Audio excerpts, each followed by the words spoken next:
هاقول لك دلوقتي تصرفات لو أنت عملتها حبيبك هيتجاهلك وهيبعد عنك وهيسيبك وهيخونك، ولو وصل بيه إن هو يطفّي السجاير تحت باطك هيطفّيها. الحاجات دي بمنتهى البساطة هي إنك واحد تنكد عليه، تقعد تشكك فيه، تقعد تنتقد فيه، أنت ليه ما بتعملش كذا، أنت ليه ما بتخلّيش كذا، أنت ليه ما بتغيّرش من نَفْسك، أنت ليه سلبي، أنت ليه اللوم والانتقاد بيخلّي الطرف اللي قدّامك حاسس إن هو مخنوق، حاسس إن هو لمّا بييجي بيتكلّم معاك بياخد طاقة سلبية منّك، فبالتالي هو ممكن يفضّل إن هو يتكلّم مع واحد صاحبه على إنه يتكلّم معاك.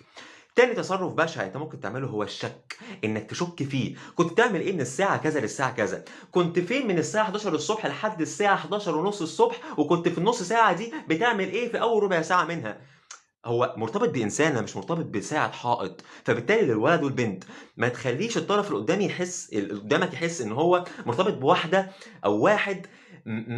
مُقيّد اليوم بتاعه، مُقيّد حركته، هنا الواحد بيفضّل إن هو يبقى حُر على إن هو يبقى مُقيّد، يبقى هو في سجن، العلاقة لازم تكون فيها حرية أكتر، فيها ثقة أكتر، الشَك والغيرة بيبوّظوا الدنيا خالص. وتالت حاجة برضه هاتكلّم فيها هي الغيرة. الغيرة لازم تكون بحدود معقولة، الغيرة من غيرها ما فيش حُب، وأنا باقول الكلام ده وواثق منّه كويس جدًا، الغيرة شعور جميل جدًا ولذيذ، لو ما فيش غيرة ما فيش حد هيحب التاني، لو ما فيش غيرة ما فيش حد هيشوف التاني بقى أحلى، لإن في ناس تانية بتحبه، الغيرة جميلة ومطلوبة بس المعدل لو بتاعها لو زاد عن اللزوم بتتقلب لشَك، ولو اتقلبت لشَك بتتقلب لنكد، ولو اتقلبت لنكد هتقلب عليكم الدنيا أنتم الاتنين. خلّي بالك من تصرفاتك كويس، وحاول على قد ما تقدر توصل للسلام النفسي مع الطرف اللي قدّامك، تمام؟ ولو أنت خلاص وقعت في فخ وalready بتعمل كل ده معاه، ابدأ فاجئه مرّة واحدة بإنك مرّة واحدة كده واثق فيه، مش بتنكد عليه، مش مهتم إن هو بيعمل إيه لمّا بيسيبك أو بيعيش يومه إزاي، لأ، سيبه براحته خالص واتعامل معاه بأجمل شكل ممكن، وشوف بالنسبة لك الموضوع هيبقى عامل إزاي وهيفرق